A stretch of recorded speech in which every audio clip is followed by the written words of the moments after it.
Hallo zusammen und willkommen zu meinem neuen Video. Heute zeige ich euch, wie man Kastanien ganz einfach und schnell im Schnellkochtopf zubereitet. Mit dieser Methode werden sie schön weich und behalten ihren vollen Geschmack. Lasst uns direkt loslegen. Für die Vorbereitung habe ich die Kastanien etwa 20 bis 30 Minuten in Essigwasser eingelegt. Das macht sie besonders aromatisch. Dieser Schritt ist aber optional. Jetzt füllen wir den Schnellkochtopf mit einem Daumenbreit Wasser und geben nach Belieben Salz hinein. Zudem gebe ich dann nochmal Wasser drauf, dass sie so leicht bedeckt sind. Sobald der Topf anfängt zu dampfen, drehen wir ihn auf Stufe 1 oder 2, je nach Herd. Jetzt beginnt die eigentliche Garzeit. 13 Minuten kochen lassen.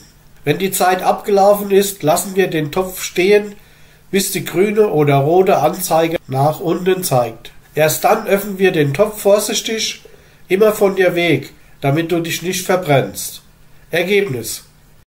Und hier sind sie, perfekt gegarte Kastanien, schön weich und unglaublich lecker.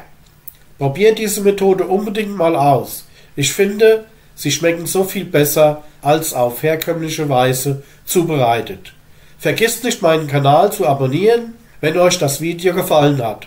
Vielen Dank fürs Zuschauen und bis zum nächsten Mal. Tschüss und einen schönen Tag noch.